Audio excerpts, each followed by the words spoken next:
My parents gave everything to my sister, and they expected me to give her my room too. When I refused, my mother stared at me and said, "Family helps. Don't be selfish." I smiled and responded, "I understand." Then I left. But days later, my parents were at my door begging. I am 31 years old, a lawyer, and could I never have foreseen such a thing in my life? I lived with my parents in the city, not because I was poor and couldn't pay for a rental place, not because it is hard or anything. Truth be told, I bought this house. I pay for the mortgage, bills, groceries. My parents don't help with one single cent. But ask my mother, and she will say that it is the least I can do for them. Family comes first, always, I was brought up. Good kids help their parents, my mom would say, every time I refused to do something I didn't want to.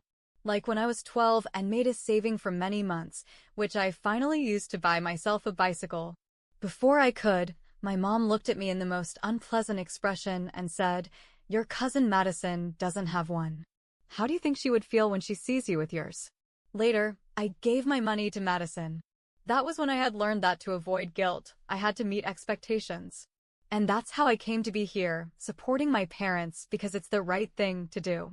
My parents are Margaret, 51, and Richard, 54, retired teachers who have spent all their lives in the countryside. For reasons I was told were because they wanted a change of scenery, they decided to move to the city. At least, that is what they said to me. The truth is, I didn't ask for it or decide it. My mother planned it, and I just paid the bill. We moved into a 3-bedroom house in Chicago, not a mansion, but big enough for all of us. The only thing I made sure of was keeping the master bedroom for myself. After all, I was paying the mortgage. The original plan was that my parents were to spend their retirement peacefully downstairs, and I would work from home upstairs in my office. All seemed well, till my mother decided once more to make something right for me. So, one morning at breakfast, as if it was not a big deal, she casually said, "Your sister Lisa and Ethan are thinking of moving to the city. Lisa is pregnant, and they really need help. Things aren't going so great for them in Springfield." Lisa, 30, and her husband Ethan, 33, had always been the type of couple who jumped from one problem to another. They were never fully broke, but just could not seem to get on their feet. But I knew the minute my mother mentioned she was pregnant, trouble was coming. But still, deep down, I thought they would transfer elsewhere and get them their own apartment. My naivety, really. A few days later, Mom sat me down with that sweet tone of hers, but with that urgency that always meant she'd already made her mind up. "We have invited Lisa and Ethan to come stay with us for a time, until they get back onto their feet." She didn't ask if this was okay, she told me. "Only for a time," she protested, "family helps." I nodded, certain that once they had their place, everything would get back to normal. In truth, though, they had no intention of going anywhere.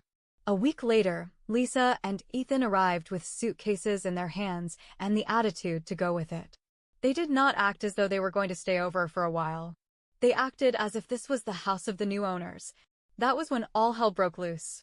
All this was still in my mind when Lisa and Ethan appeared at my door with suitcases. I was paying for absolutely everything: food, bills, mortgage, and now I had 2 more people to take care of. The tension in the house started to build from day one. No one had bothered to ask if it was okay with me that they moved in. They came in as if coming home was the most normal thing for them to do. Family comes first, I kept telling myself, but deep inside, I couldn't get that feeling of discomfort away. Lisa was never the most responsible person. She always got herself into impossible situations and expected others to get her out. And Ethan, well, his entitled attitude irritated me. He wasn't a bad person, but he acted as if everyone should adapt to his needs without question. He reminded me of my mother. My first part-time job, when I was 16, was to save up for something I really wanted, a laptop. But when I finally had enough money, my mother looked at me and said, her tone so serious, "Your sister needs it more than you do. You can work and save up for another one." And in the end, I gave my money to Lisa. And here I was again. It would seem my needs were always secondary to my sister's. Just a few days into her stay, Lisa began making those little remarks, seemingly harmless, but quickly becoming irritants. "This house is so big. It must be hard for you to clean it all by yourself," she said casually. Or even worse. "I'm obviously beyond excited for this baby to finally arrive. We'll need room for all that stuff." Well, at first I tried just to let things go. Nothing was worth the fight. That is, of course, until the bomb hit. One evening, when I was back home from the exhausting work, Lisa and Ethan asked for a word. Maybe they'll finally confess that they're taking up too much space and having eaten everything without so much as offering to pay their due share, I thought. But no. Lisa, with her careless expression, said, "We've been thinking, and it would be much wiser for us to have the bedroom." I stared at Lisa, completely stunned. "We need more space," Ethan added in an absurdly calm voice. "The baby is going to need a lot of things, and your room has the walk-in closet and private bathroom." A wave of frustration hit me. My name was on the deed to the house. I was the one paying every bill, covering every expense, without asking for anything in return. And now, they expected me to just give up my own bedroom? It took me a moment to process it. "Why don't you just stay in the guest room?" I asked, trying to keep my voice steady. "It's pretty big, and it's already set up." And then, their sheer audacity hit me full force. "But that room doesn't have a walk-in closet," Lisa replied as if it were the most natural thing in the world, "and the baby will need space." I looked at her for a few seconds, feeling my patience slipping away. Finally, I spoke firmly without raising my voice. "I'm not giving up my bedroom." Ethan looked surprised. He had probably expected me to cave. But that wasn't going to happen. "You can stay in the guest room or find another place to live," I said, making it clear that the conversation was over. Lisa looked at me, offended, as if I had just insulted her. And at that moment, I knew this wasn't going to end well. After that uncomfortable conversation where Lisa and Ethan had the nerve to ask for my room, I thought that, maybe, after thinking it through, they would realize how ridiculous they sounded and back off. I mean, who in their right mind asks the person paying for absolutely everything to simply give up their own space? But of course, that's not what happened. In the following days, I started noticing signs that the situation was getting worse. Lisa and Ethan were getting way too comfortable.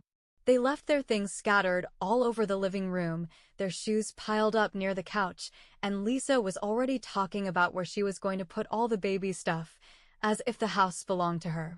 The feeling that something was about to explode grew stronger with every passing minute. One afternoon, I had to go into the office for important meetings. Normally, I work from home, but I came back around lunchtime to grab something to eat. And that's when I saw it. As soon as I stepped inside, I noticed my things scattered across the hallway. My heart started pounding. My clothes were piled on the floor, and my computer monitor was there, unplugged, as if someone had been in the middle of moving things around. I walked briskly toward my bedroom, and there was Lisa, packing up the rest of my stuff. I couldn't believe it. She didn't even flinch when she saw me walk in. She barely glanced at me before saying, completely casually, "Oh, hey, I'm almost done." I felt my blood boil. "What on earth are you doing?" I shouted, not caring about my volume. But Lisa acted as if nothing was wrong, as if this was the most normal thing in the world. "Mom said we could start moving in here. The baby is on the way, and we need the space." My rage surged. My mother, who didn't pay a single cent toward the mortgage, had decided on her own that Lisa and Ethan could take my room. I wasn't even surprised. Ever since we were kids, my mother had always found ways to make me feel guilty for not giving in to Lisa. "You're the older sister, you need to learn to share," she would tell me whenever Lisa took my toys without asking. "You need to help your sister, she needs it more than you." I wasn't going to let this happen again. "No," I said, stepping into the room, "I already told you. You can stay in the guest room." Lisa crossed her arms and shot me a look as if I were the one being unreasonable. "That room is too small for the baby, and it doesn't have a walk-in closet. We need more space." My voice rose, unable to contain my frustration. "I'm the one paying the mortgage. I'm the one maintaining this house. You and Ethan contribute absolutely nothing. If you need more space, you can find your own place." Lisa didn't back down. On the contrary, she seemed even more irritated. Mom said it was fine, she repeated, as if that settled the argument. That was when I completely lost control. I stormed out of the room, my heart pounding, furious. I wasn't going to let them walk all over me in my own house. With determined steps, I grabbed my phone and called my mother. Mom, did you tell Lisa and Ethan they could move into my bedroom? There was a long silence on the line, as if she didn't know how to respond. After what felt like an eternity, she finally spoke. Well, I thought it would be the best solution. They need the space, and you already have your office. It's not like you're using the bedroom that much. I couldn't believe it. Are you serious? I blurted out, unable to contain my indignation. My mother tried to calm me down, saying it wasn't a big deal and that we're family.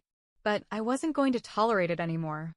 I pay the mortgage, I pay for the groceries, I pay the bills, and you think it's okay for Lisa and Ethan to just take over my bedroom? My voice echoed through the house, filled with fury. By then, Lisa had probably heard the argument because she came storming out of her room, clearly furious. I'm not giving them my room, I repeated firmly. If they don't move their things out, they'll have to find another place to stay. At that moment, Ethan walked in, obviously agitated after hearing the shouting from the hallway. Are you really kicking us out when we have a baby on the way? He asked, outraged. What is going on here? I didn't hesitate for a second before answering.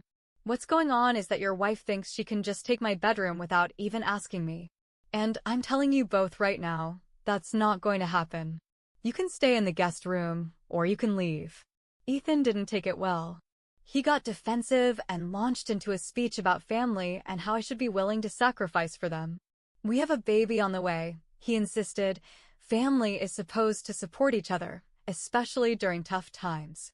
It was the exact same phrase my mother used to tell me when I was a child and Lisa got herself into trouble. You have to be a good sister, Emily. She needs help. Don't be selfish. It was always the same. I was always expected to give in. But not anymore. I'm already paying for this entire house, I shot back, feeling the anger build inside me, and what are you two contributing? Huh? Nothing. And now you think you can just come in here and take my space like it's yours? The shouting escalated, and it became clear that neither of them was willing to back down. My mother tried to intervene, calling my name in a pleading tone, but I turned my back on her, too frustrated to listen to any more excuses. Lisa spun around abruptly and slammed the door to her room. Ethan just stood there, looking at me as if I were the villain in this entire situation. But I had had enough. You have until the end of the day to get your stuff out of my bedroom, I said coldly. If you don't, I'll do it myself. The rest of the day, I locked myself in my office, trying to calm down. I wasn't going to let them trample over me in my own house, especially when I was the one paying for absolutely everything. I knew that if I stepped out again, it would only lead to another argument. I didn't want to be part of that. But deep down, I knew this was only the beginning.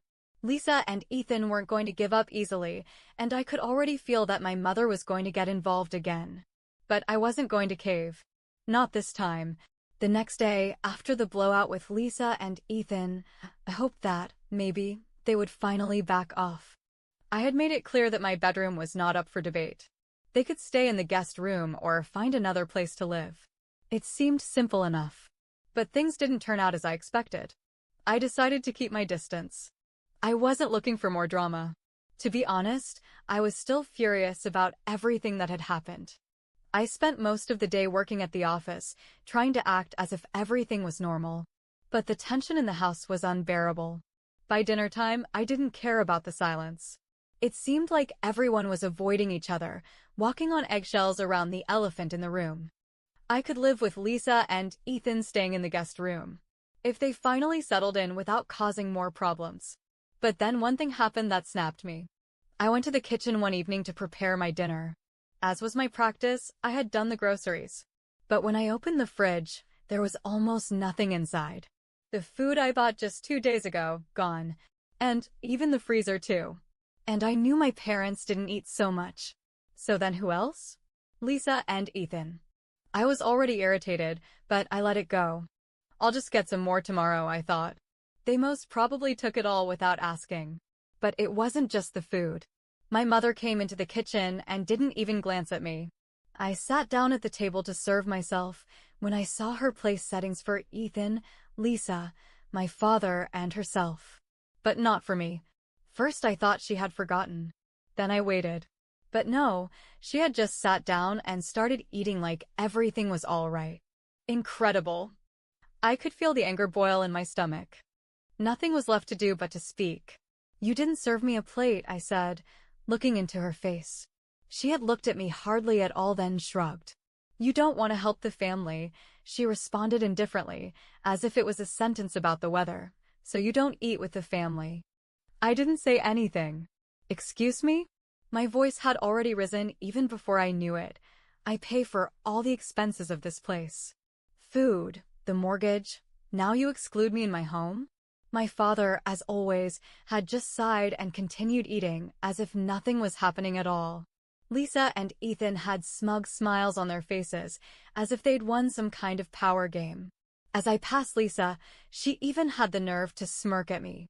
That was it. I wasn't going to let them treat me like a stranger in the house I paid for. My mind was racing. I slammed the fridge door shut and walked out of the kitchen with determined steps. I knew just what I had to do. I went directly to my room, flipped open my laptop, and began to search for eviction forms. If they had thought they could disrespect me in this way, it was about time for them to look for somewhere else to stay. Patience had disappeared.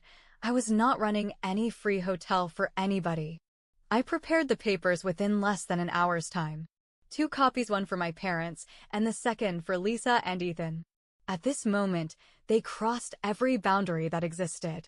For the past weeks, they had constantly disrespected me as if to claim ownership of the house. I printed those papers and came into the sitting room where people were sitting, acting as if they had not done anything wrong. All this could not continue anymore.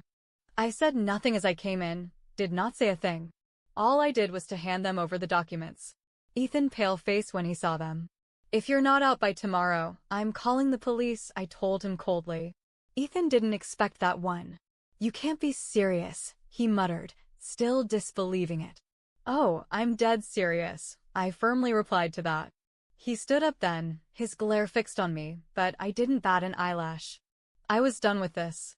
"You've been living here your whole life and never gave anything back, and now you think you're going to take over my house? No, not anymore." He lost his temper. "We're family," he snarled furiously. But I didn't care anymore. I stood tall, my eyes fixed into his, and didn't move just because he was having a tantrum. "We are family, but that does not mean I am just going to sit here and watch you walk all over me.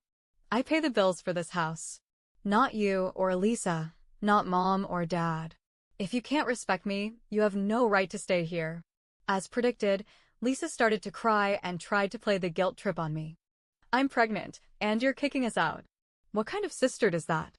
I didn't waste any time in my reply. "The sister who paid for everything, the one you would take advantage of." Ethan looked like he wanted to fight his corner, but I saw the realization creeping in. I knew he thought he had stepped over the mark. "You've got 24 hours, I said coldly. "That is more than generous." Till then, my voiceless mother spoke in a shaking voice. "Not weakness. Manipulation. You can't do this, sweetheart." She pointed at the eviction notice I gave to her.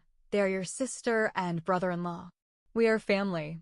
She was using the same tone she used when I was a child and made me give my things to Lisa. I remembered when I was 13, and I got a brand new bike as a gift. A few days later, my mother gave it to Lisa because she needed it more. But this time, I wasn't going to give in. "I already did.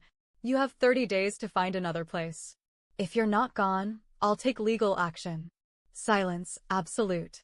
My father looked away, not wanting to be a part of this. My mom's eyes welled up with tears, but I didn't care anymore. I turned and went to my room. It wasn't about the bedroom anymore. It was about me standing up for myself and not allowing them to continue using me. I locked my door, sat at my desk, and took a deep breath. I had just kicked my own family out.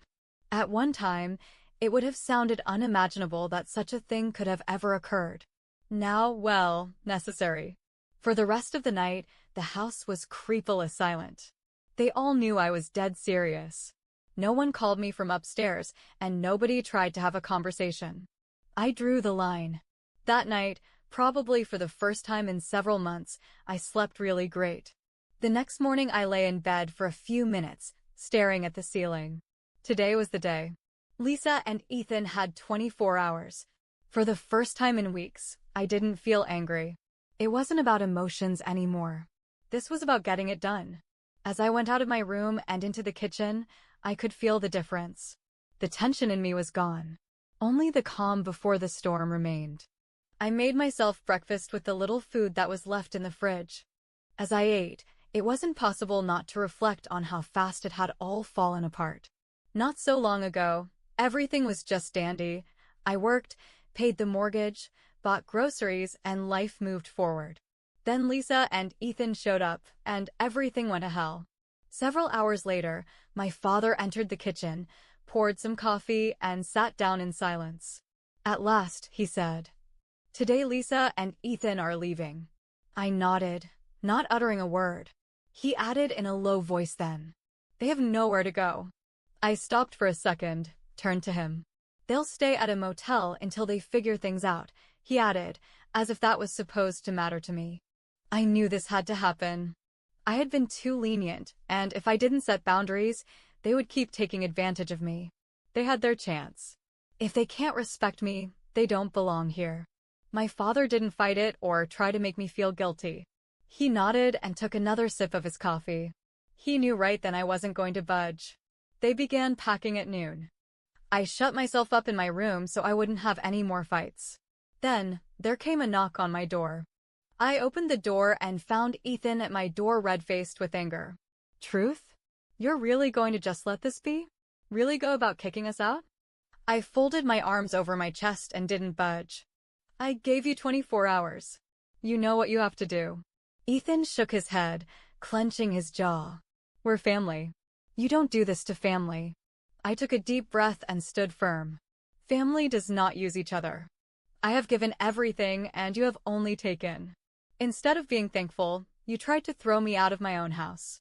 I won't let that happen. I could see his frustration growing. He opened his mouth to argue again, but at that moment I knew he was running out of excuses. Reality had hit him. "So that's it, huh? You're really kicking us out?" I didn't bat an eyelid. "Yes, I am." Ethan looked at me for a few more seconds before he turned around and walked away in silence. "You can find another place to live, or you can stay in the guest room and respect me and my space.